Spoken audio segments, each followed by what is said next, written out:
Samantala napansin ng ating bida ang isang napakalaking puno na hindi pa niya kailanman nakikita, kahit noong nakaraan niyang buhay. Makikita rin ang napakalalaking sanga ng World Tree na unti-unting nababalot ng yelo dahil sa matinding lamig. Sa isip ng ating bida, sa harap ng dambuhalang punong ito, pakiramdam niya ay napakaliit niya nang makita niya ito ng malapitan. Ngunit ang World Tree ng mundong ito ay nagyelo na, nalanta, at nakatayo roon na tila nawala na ng lahat ng buhay. Ang malungkot nitong anyo ay malinaw na nagpapakita ng tunay na kalagayan ng kontinenteng ito. Napasabi si Roman, na ito pala ang World Tree, ang pundasyon ng mundong ito. Pagkatapos noon, lumapit siya sa World Tree at ginamit ang kapangyarihan ng Fire Demon Orb. Makikita na pinadaloy niya ang kapangyarihan nito sa napakalaking puno. Nabigla naman si Tersha at hindi makapaniwala sa ginagawa ng ating bida sa kanilang World Tree. Makikita na ang apoy na inilalabas ng ating bida ay unti-unting tinutunaw ang yelo na bumabalot sa puno, ngunit hindi nito sinusunog ang mismong puno nito. Kaya hindi makapaniwala ang elf dahil hindi niya alam kung paano nagawang sunugin ni Roman ang World Tree, na isang bagay na kahit sila ay hindi magawa. Biglang humiwalay ang kamalayan ni Roman at naging isang malinaw na espiritu na napunta sa ibang lugar. Nang magkaroon siya ng kamalayan, nakaramdam siya ng kakaibang pakiramdam at napansin niyang may mga taong lihim na nagpupulong. Makikitang napadpad si Roman sa isang lihim na silid ng emperador ng Kronos kasama ang kanyang mga tauhan. Sinabi ng isa sa kanyang mga tauhan, simula sa insidenteng kinasasangkutan ni Roman Dimitri, ang mga dating makapangyarihang puwersa na pinamumunuan ni Duke Vieto ay nag-alsa, nang ang Valhalla, na dati pinahahalagahan ang romanticismo ng mga mandirigma, ay nalasan ng mga duwag na gawain, kumilos ang Duke at nagsimulang magtipon ng mga puwersa. Kaya sa ganitong takbo ng mga pangyayari, tila isang civil war na lamang ang naghihintay na sumiklab. Kaya kung patuloy na babalewale ng emperador ng Valhalla ang hinaing ng mga tao at susupilan gamit ang mahihigpit na hakbang, haharap ang Valhalla sa isang kapahamakang hindi na maibabalik.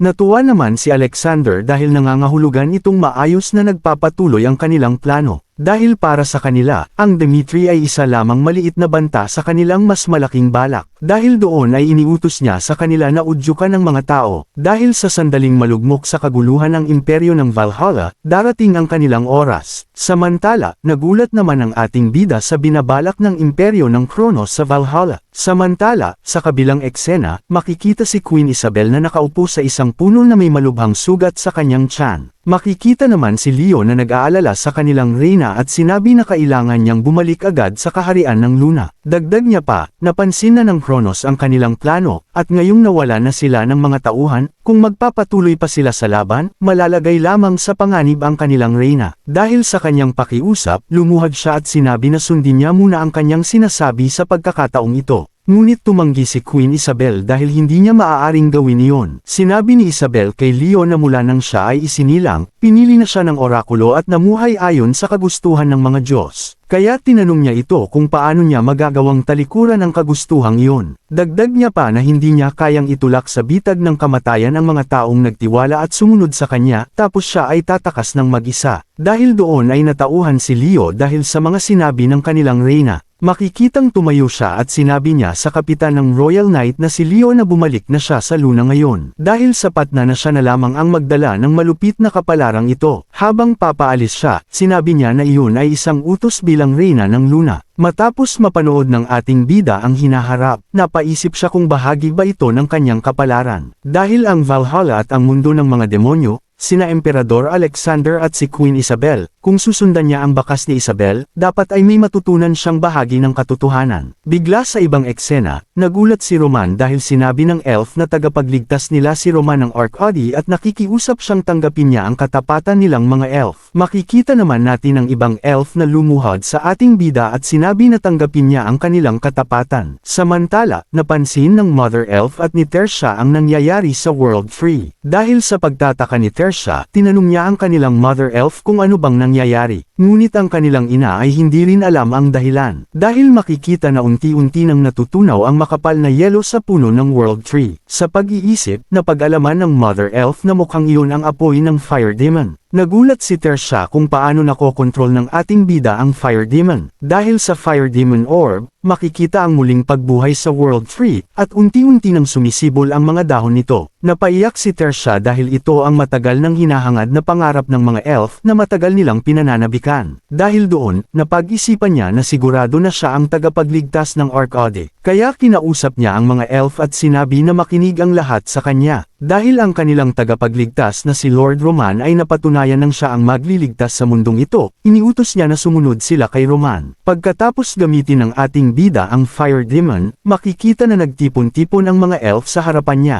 Bigla rin nating makikita si Jero na lumuluhod habang sinasabi na ang lingkod na si Jero ay bumabati sa bayani ng kaharian ng Luna. Iniisip ng ating bida kung sila ba ang mga bihag ng Luna na iniligtas ni Kaden. Nakiusap si Jero na tanggapin niya sila. Maaaring wala silang halaga, ngunit para sa bayani, handa nilang gawin ang lahat. Nagtanong naman si Roman kay Kaden kung ano nga ulit ang mga kondisyon ng kanilang kasunduan. Sumagot si Kaden na bilang kapalit ng pagtulong sa Luna, manunumpa sila ng katapatan sa Dimitri. Sumang-ayon naman si Roman dahil tinupad ng Luna ang kasunduan. Dagdag pa niya na hindi niya ninanais ang katapatang walang kapalit. Dahil doon, nagtanong ang Mother Elf kung ano ang nais ni Roman bilang kabayaran ng kanilang katapatan. Dahil muling nabuhay ang World Tree sa pamamagitan ng apoy ng Fire Demon, nagkaroon ng pagkakataon ng Arcade na makabangon. Dagdag pa niya na sapat na ang natanggap na kabayaran ng mga elf. Kung gayon, sinabi ni Roman na ipinapangako niya ito sa kanila. Bilang kapalit ng kanilang katapatan, mula ngayon, ang mga elf at ang Luna ay mapapasailalim sa proteksyon ng Dimitri. Samantala, nagpulong sila at sinabi ni Roman na ang pangunahing prioridad ng Arcade ay ang pagkaligtas sa pamamagitan ng sarili nitong lakas. Dagdag pa ng ating bida na dapat simulan ng mga elf ang paglinang sa lupain sa loob ng teritoryo, at hahatiin naman ng mga tao at iba pang lahi ang natitirang mga gawain sa pagitan nila. Kaya sa pamamagitan ng kapangyarihan ng World Tree, magtatayo sila ng warp gate na mag-uugnay sa Dimitri upang makapagtatag ng rutang pangkalakalan patungo sa kontinente ng Salamander. At sinabi niya na kailangan nilang tandaan ng mabuti ang layunin ng pulong na ito. Nakatakdang hamina ang Arcade kung hindi nila masisiguro ang sarili nilang kapangyarihan. Sinasabi rito na matapos ang pagpupulong, bumalik si Roman sa Dimitri sa kabila ng walang hanggang kabundukan. At siya ay sinalubong ng sigawan at tuwa ng napakaraming nilalang mula sa iba't ibang lahi dahil sa kanilang malaking tagumpay. Samantala, sa ibang eksena sa kastilyo ng Dimitri, may mahalagang pagpupulong din sa loob. Binalita ni Lucas na ang sitwasyon sa Odelia ay lumalala araw-araw. Dahil wala na ang maharlikang pamilya, may mga kaguluhang umuusbong sa iba't ibang rehiyon. Dagdag pa niya na ang tatlong bansang nasa timog ng Kronos, ang Umberto, Redford, at Frank, ay naniniwalang dapat itong pag-usapan ng direkta. Nagtanong naman si Roman kung ano ang nangyari sa inutos niyang investigasyon. Sinabi ni Lucas na matapos ang investigasyon kay Isabel, natagpuan nila ang huling bakas niya sa kaharian ng Umberto. Inayos niya ang kanyang mga puwersa roon at pagkatapos ay umalis patungo sa ibang lugar, ngunit hindi nila matukoy kung saan siya nagtungo pagkatapos noon. Pagkatapos noon, kinumusta ng ating bida si Captain Jonathan tungkol sa ipinag-utos niya. Ipinaalam ni Captain Jonathan na may dalawang bisitang dumating mula sa imperyo ng Valhalla. Ang isa ay isang lalaking nagngangalang Sanchez, at ang isa naman ay si Count Bregan. Sinasabi rito na si Sanchez ay alagad ni Morales at kasalukuyang mahalagang tauhan sa sentro ng hukbong rebelde. Sa kabilang banda, si Count Bregan ay malamang na kinatawan ng emperador ng Valhalla upang kunin ang suporta ni Roman. Sa isip niya, mukhang mas marami pa siyang haharapin. Dahil doon, sinabi niya na doon na nila tatapusin ang pagpupulong sa araw na iyon. Samantala, sa isip ni Count Bregan, sa lahat ng tao ay siya pa ang naatasan sa misyong ito. Siya si Count Bregan ng imperyo ng Valhalla. Ipinaalam sa kanya na kailangan niyang kumbansihin si Roman Dimitri kahit ano pa ang mangyari. Sa pinakamababa, kailangan niyang pigilan itong sumama sa panig ni Duque Vito. Sa isip niya na mahirap ang misyong ito, ngunit dahil nabubuhay si Roman sa mundo ng kapangyarihan, hindi niya sila basta-bastang tatanggihan. Humingi ng paumanhin ang kanyang bantay at sinabi na kailangan pa niyang maghintay ng kaunti. Dahil may nauna ng appointment si Roman, mukhang hindi niya ito agad makakausap. Tinanggap naman ni Count Bregan ang sitwasyon dahil mas mauuna niyang makikita si Sanchez kaysa sa kanya. Samantala, sinabi ni Roman na narinig niya ang mga balita na sumama si Sanchez sa paksayo ni Duque Vito at pinamumunuan nito ang rebelyon. Sumang-ayon naman si Sanchez at sinabing sumali siya dahil sa payong ibinigay ni Lord Roman. Dagdag pa niya na upang kalabanan ang emperador ng Valhalla, kinailangan nila ang tulong ni Duque Vito, at buong puso niyang tinanggap ang panukala nito. Nalaman kaagad ni Roman ang sadya ni Sanchez kaya agad niya itong tinanong kung ano ang pakay nito sa kanya. Natuwa naman si Sanchez dahil pareho pa rin si Roman gaya ng dati. Dahil si Roman Dimitri ay isang taong malinaw ang paninindigan. Upang maikling ipaliwanag ang sitwasyon sa Valhalla, sinabi niya na ang imperyo ng Valhalla ay kasalukuyang nahahati sa pagitan ng mga puwersa ng emperador at ng mga rebelding puwersang sumusunod kay Duque Vito. Dagdag pa niya na ang hangarin nila ay maibalik ang Valhalla sa tunay nitong pinagmulan. Ang problema ay ang mga pinakamataas na ranggong mandirigman ng Valhalla ay orihinal na tapat sa emperador, at ang hukbo ay nagpapakita rin ng bulag na katapatan dito. Kaya sinabi niyang kailangan nilang humingi ng tulong sa Dimitri, at iyon ang dahilan kung bakit siya naroon. Sumagot naman si Roman na kung imumungkahi nilang direktang makilahok ang Dimitri sa rebelyon, kailangan niyang tanggihan ang kahilingang iyon. Nagulat naman si Sanchez sa sinabi ng ating bida na hindi sila tutulungan ng Dimitri sa rebelyon sa Valhalla. Sinabi ni Roman na kahit gaano pa kalakas ang kanyang reputasyon sa Valhalla, kung siya mismo ang mangguna sa rebelyon, mawawala ang pagiging lihay-timo ng kanilang layunin. Kaya tinanong niya, kung mawawala rin ang suporta ng mga tao sa mga rebelde, sa tingin ba niya ay may tsansa pa silang manalo? Sumagot naman si Sanchez habang pinagpapawisan na wala. Sinabi ni Roman na ang pagbagsak ng emperador mula sa trono ay may kabuluhan lamang kung ito ay magagawa ng Valhalla sa sarili nitong lakas. Nagulat naman si Sanchez sa mga sinabi ng ating bida, lalo na sa tila balak nitong pabagsakin mismo ang emperador ng Valhalla. Ngunit ipinaliwanag ni Roman na maaari siyang tumulong ng hindi direkta. Sinabi niya na simple lamang ang kondisyon na gusto niya, isang pansamantalang alyansa na mananatiling may bisa hanggang sa mapabagsak ang Kronos. Kaya nais niyang tiyakin na hindi magiging hadlang sa kanya ang Valhalla. Samantala, sa ibang eksena, nang gabing iyon ay humiling si Count Bregan ng isa pang pagpupulong sa ating bida tungkol sa problema sa Valhalla. Makikita naman na balot siya ng may itim na aura ng pagkainis dahil matagal na silang naghihintay ngunit hindi pa rin sila nakakausap ni Roman. Dahil kanina ay sinabi sa kanya ni Hans na sa ngayon ay abala ang kanyang young master sa personal na gawain. Kaya sinabi nito sa kanila na kung maghihintay sila sa silid panauhin, ipaalam niya kay Roman ang kanilang pagdating. Napagtanto tuloy ni Count Bregan na ang ibig sabihin ni Hans ay hindi muna sila kakausapin ni Roman. Marahil ay may galit pa rin ito sa emperador ng Valhalla. Gayunpaman, naisip niya na hindi tama na paghintayin ang isang bisita dahil lamang sa usaping pampulitika sa pagitan ng mga bansa,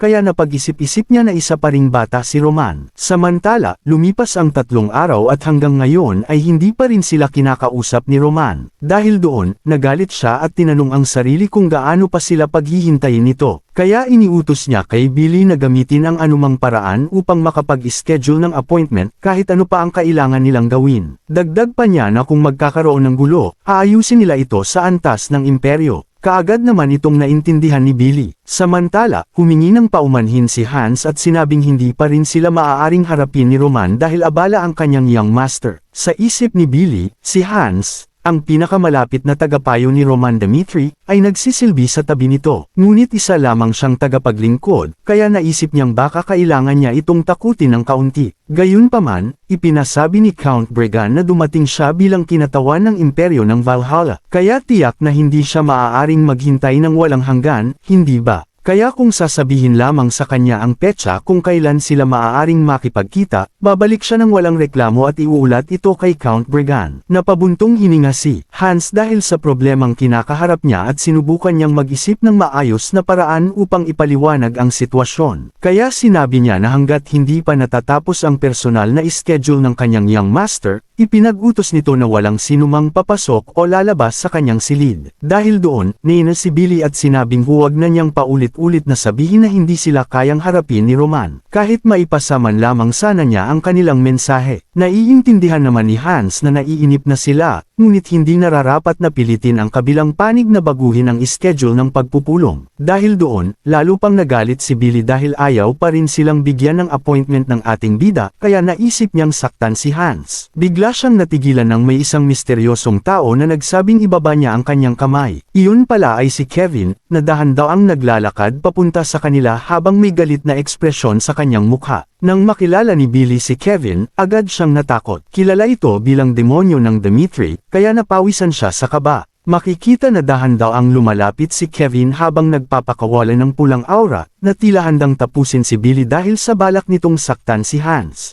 Dahil sa takot, nakiusap si Billy na huwag siyang mapagkamalang masama, at sinabi niyang naparito lamang siya dahil hinahanap niya si Lord Roman. Makikita ang matinding galit ni Kevin dahil sa pagtatangka ni Billy na saktan ang kanyang kaibigan. Kaya galit niyang tinanong, sino ba sa tingin niya ang sarili niya upang pagbantaan si Hans sa loob ng teritoryo ng Dimitri. Nagkunwari si Billy na walang alam at tinanong si Kevin kung hindi ba nito masyadong pinalalaki ang sitwasyon. Seryosong sumagot ang demonyo ng Dimitri na sigurado siyang malinaw niyang sinabi na ipaliwanag nito ang naging kilos at ginawa nito. Tumugon naman si Billy na huwag siyang kausapin na parang inuutusan dahil hindi siya taga Dimitri. Dahil isa siyang kabalyero ng imperyo ng Valhalla. Pagkatapos noon, mayabang pa niyang sinabi na ano naman kung pinagbantaan niya ang isang alipin. Kaya tinanong niya kung ano ba ang malaking problema roon. Walang takot na pinaulit ni Kevin ang kanyang sinabi habang nagpapakawala ng nakakatakot na aura. Napuno naman ng galit ang Angus at sinabi na napakakapal ng mukha nito.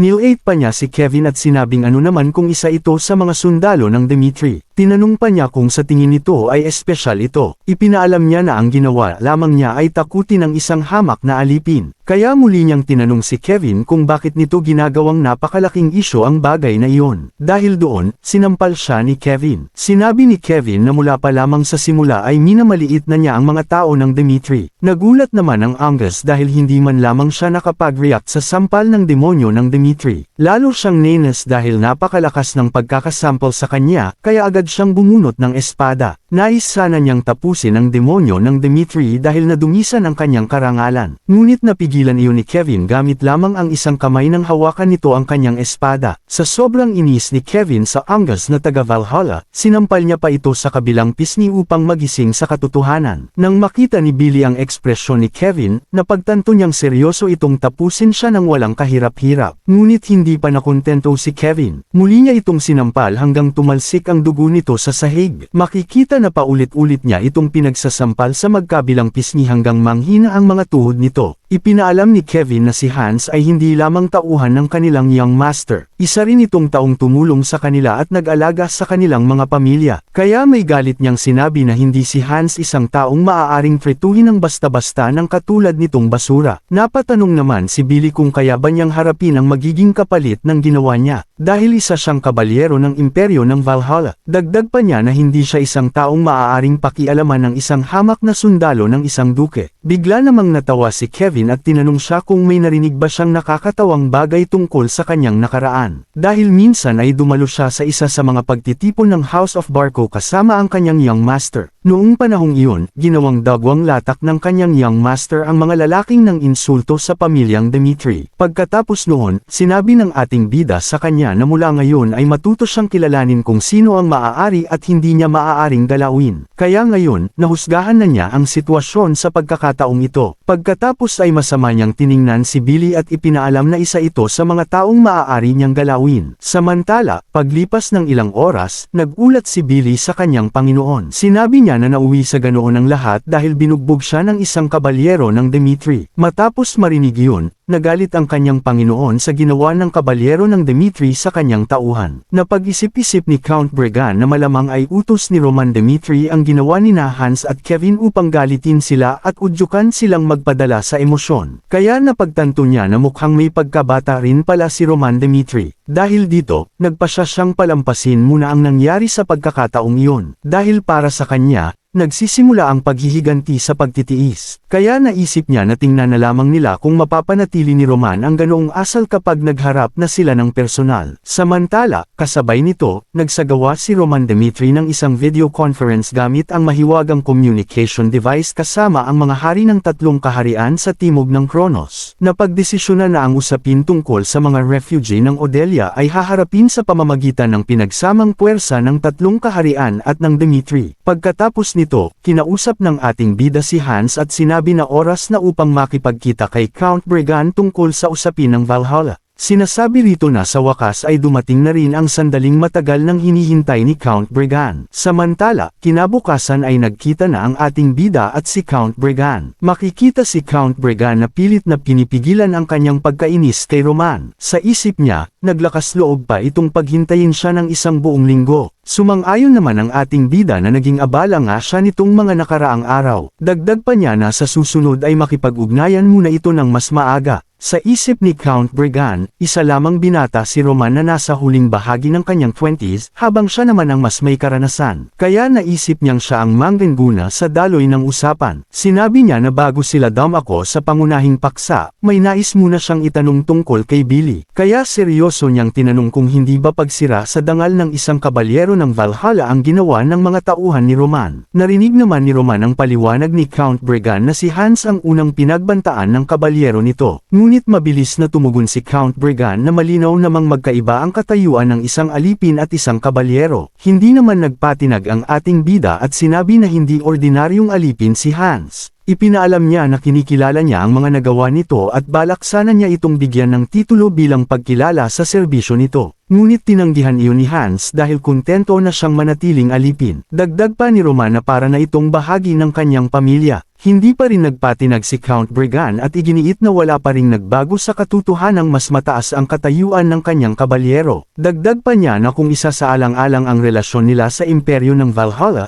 hindi dapat sinaktan ng tauhan ni Roman si Billy. Nagtaka naman si Roman at tinanong kung bakit kailangan nilang iwasang galawin ang mga tao ng Valhalla. Lalong nagtaka si Count Bregan at naisip kung bakit bigla nitong tinanong iyon. Kaya nagsalita muli ang ating bida at ipinaalam na malaki ang pagkakamali ng kanyang iniisip. Ipinaalam niya na sinubukan siyang patayin ng Valhalla sa ilalim ng dahilan ng isang pagdiriwang, at nang pabagsakin niya si Barbossa, ang emperador ng Valhalla mismo ang gumawa ng paraan upang atakihin siya ng Kronos. Makikita naman na nagagalit siya habang sinasabing naniniwala siyang naging higit pa siya sa magalang sa pakikitungo sa kanila. Dagdag pa niya na nais niyang sagutin nito ang isang tanong habang hinihingi nito na akuha niya ang responsibilidad dahil lamang nasaktan ang isang kabalyero. Tinanong niya ito kung anong uri ng utos sa tingin nito ang dapat niyang ibigay. Pagkatapos ay sinabi niya na gawin nito ang lahat upang kumbensihin siya, at sabihin nito kung bakit niya dapat payagang makabalik ng buhay ang mga ito. Dahil doon, takot na takot si Billy dahil nabalitaan niya na totoong kasing sukdulan ni Roman ang mga tsismis tungkol dito. Kaya sinabi ni Count Bregan na hindi naman nangangahulugang ang kaaway kahapon ay kaaway pa rin ngayon. Nakiusap siya na huwag pairalin ang emosyon at sa halip ay pagtuunan ng pansin ang politika. Dagdag pa niya na kung mangangako ang Dmitry na hindi makikialam sa alitan sa loob ng Valhalla, hindi rin sila kailanman makikialam sa digmaan sa pagitan ng Kronos at Dmitry. Hindi lamang iyon, handa pa silang tumulong sa Dmitry. Ngunit masama lamang ang naging tingin ng ating bida sa kanya, dahil para kay Roman, iyon lamang pala ang mungkahi nito at wala naman itong naibigay na sapat na dahilan upang patawarin niya ang Valhalla. Nagtataka naman si Count Bregan sa mga salitang sinabi ng ating bida dahil hindi niya ito lubos na naintindihan. Bigla na lamang sumulpot si Kevin sa kanyang likuran habang nagpapakawalan ng nakakatakot na aura, na tila handang tapusin siya anumang oras. Samantala sa ibang eksena, sa opisina ni Marky Belfier, makikitang abala silang nagpaplano kung paano tuluyang dudurugin ang mga rebelde. Bigla namang pumasok ang isa sa kanyang mga tauhan na may dalang kahon. Ipinaalam nito na may dumating na espesyal na pakete mula kay Count Bregan. Nagtatakang binuksan ni Marcus Belfier ang kahon habang iniisip kung nagawa nga ba nitong kumbensihin ang Dmitry. Inakala pa niya na magkakaroon siya ng magandang balitang may haharap sa kanilang hari. Ngunit nang mabuksan niya ang kahon, nagulat siya nang makita ang putol na ulo ni Count Bregan na nakalagay sa loob nito. Dahil doon, makikita si Marcus Belfier na nagngingit-ngit sa galit dahil sa sinapit ng isa sa kanyang pinakamahuhusay na tauhan.